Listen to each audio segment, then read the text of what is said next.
परदेश में नौकरी के ख्वाब बहुत सुहाने लगते हैं, मगर परदेश की ईद कैसी होती है। आज की ये वीडियो इन इंजीनियर भाइयों के नाम जो परदेश में नौकरी करते हैं और उनकी ईद भी वहीं गुजरती है। मैं भी इस एहसास को नहीं समझता था।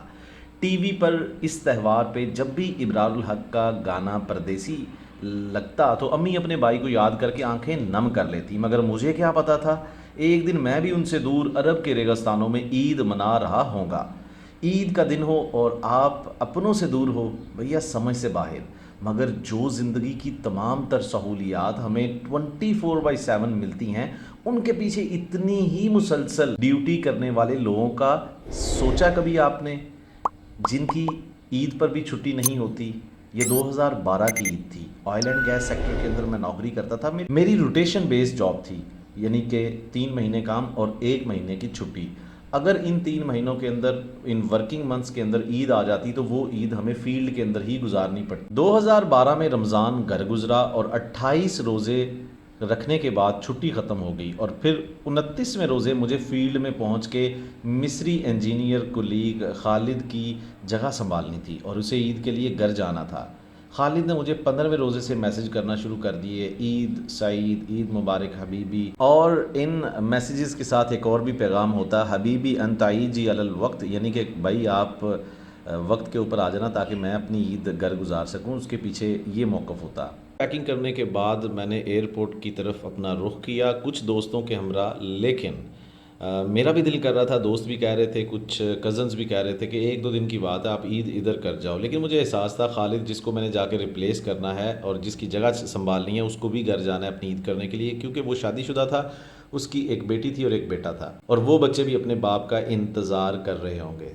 एयरपोर्ट की तरफ जाते हुए जो जो चीज़ आपको रास्ते में नज़र आती है, वो सब चीज़ें आपको दुनिया की खुशकिस्मत चीज़ें लगती हैं, क्योंकि उनकी ईद तो यहीं गुजरेगी, चाहे गधा गाड़ी वाला हो या रिक्शे वाला। आप यही सोचते हो रिक्शे वाला मुझसे बेहतर है जो ईद अपने घर वालों के साथ करेगा। अब आप पहुंच चुके हो एयरपोर्ट पे जैसे ही सामान कैरी में टिकट चेक करवाते हो तो यही ख्याल आता है या तो ये टिकट कंपनी की किसी गलती की वजह से कैंसिल हो जाए या फ़्लाइट मौसमी ख़राबी के बायस कैंसिल हो जाए और इस दौरान आपके दोस्त अहबाब बाहर आपकी फ़्लाइट के टेक ऑफ होने का इंतज़ार करते हैं। अगर फ़्लाइट कैंसिल हो जाती है तो आपको वो वापस भी साथ लेके जा सके। मगर खालिद ने शायद ताक़रातों में काफ़ी इबादत कर रखी थी और अल्लाह से सिर्फ यही दुआ करता रहा होगा कि या अल्लाह वकास को हिफाजत से साइड पे पहुंचा दे। खैर, जहाज़ में इतने सारे लोगों को देखकर थोड़ा हौसला ज़रूर होता है कि भाई तुम अकेले नहीं हो। वो कहते हैं ना, किसी और का दुख देख कर अपना दुख कम लगना शुरू हो जाता है।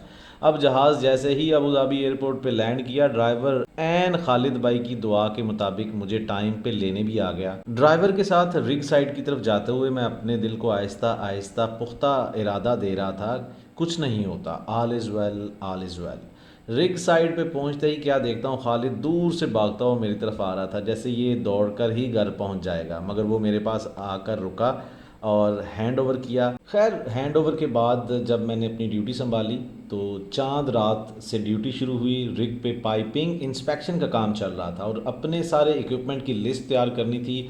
मेरे साथ मेरी टीम में 2 असिस्टेंट और भी मौजूद थे। एक का ताल्लुक इंडिया से था और दूसरे का ताल्लुक फ़िलिपीन से था। खैर, हमने मिलकर इक्विपमेंट के स्टैंडर्ड्स की लिस्ट तैयार की और अगला दिन ईद का था।